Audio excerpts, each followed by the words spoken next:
Good morning. I'm here today to announce that the program known as DACA that was effectuated under the Obama administration is being rescinded.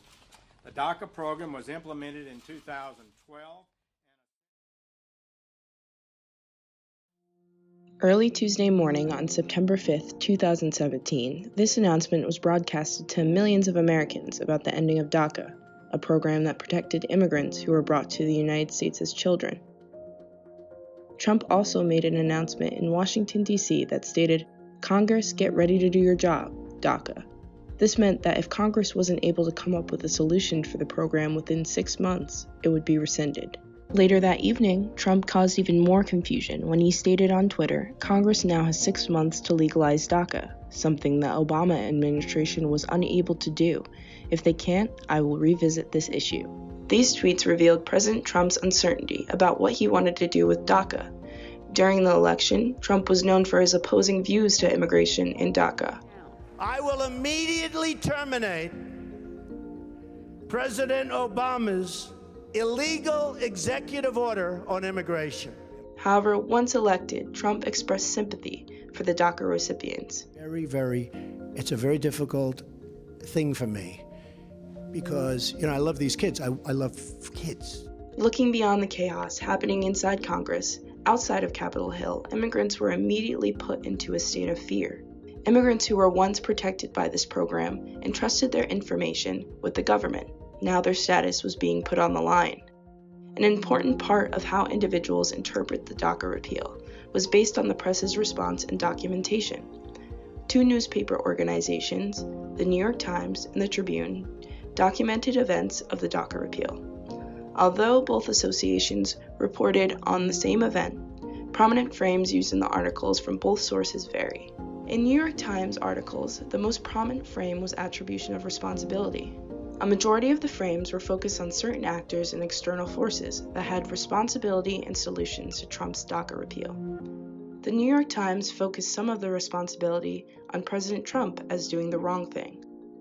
Other articles attributed the responsibility of the DACA repeal to immigrants themselves. It also denied jobs to hundreds of thousands of Americans by allowing those same illegal aliens to take those jobs. Mr. Sessions and many other individuals believed that immigrants were taking jobs from Americans and creating conflict. Lastly, responsibility was placed on President Obama and other liberals. Individuals believed that this group was wrong for creating a program that wasn't legal.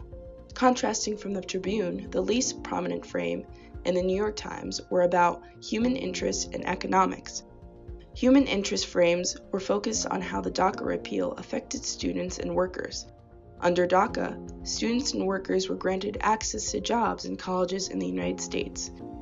I'm losing my job. I'm losing the opportunity to work in school.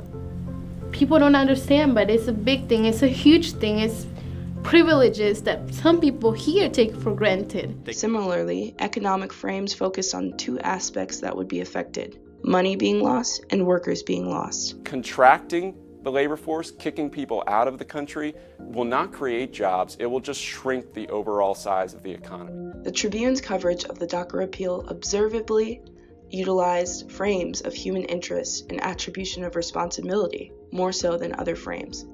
The human interest frames mostly consisted of stories about immigrants that will be negatively impacted by the DACA repeal. In one Tribune article, it provides a story of a young woman named Alejandra Pinales. Quote, a graduate of Worthington High School, Pinales recently started her 3rd year at St. Cloud State University. Tuesday was stressful enough for a accounting major as she had plenty of homework and exams to worry about. But the news of the DACA repeal pushed her over the edge. The language used depicts Ms. Pinales as being an intelligent and hardworking person who is suffering from the emotional distress as a result of the DACA repeal. It is a way of demonstrating that students who are on paths to successful futures are going to be negatively impacted. The attribution of responsibility frames used in the Tribune articles also served to portray the DACA repeal negatively. These examples were overshadowed by the negative framing. While the human interest frame served to generate sympathy for the affected immigrants, the attribution of responsibility frames assigned blame in order to influence the reader to take a side in the issue. Oftentimes, the blame was attributed to Donald Trump in order to influence readers to perceive him negatively. At the root of this problem, they believe, lies Donald Trump. Yesterday, the President of the United States did a very evil, mean, ugly thing. He told 800,000 young people who had registered with the government, not once, not twice, but most of them 3 times, that they had 6 months to pack up and to leave. In summation, the New York Times and the Tribune both utilize different types of frames when reporting on issues. One similarity that was observed between the two organizations, however, was the tone of the coverage. The tone placed a negative slant on the DACA repeal, which serves to influence readers to perceive it negatively. An observable difference between the news organizations was the emphasis on the human interest frames. In the Tribune, human interest frames were prominent, while in the New York Times they weren't focused on as much. As a result, the Tribune was able to generate more sympathy for individuals under DACA. In this case, a certain type of agenda setting is taking place. All in all, by analyzing the Tribune and the New York Times, one is able to see how the press can shape one's perception on an event. If a reader was following the New York Times, he or she would be more inclined to think about attribution of responsibility and conflict, while if the reader was following the Tribune, he or she would be more inclined to think about how the DACA repeal affects humans and their interests.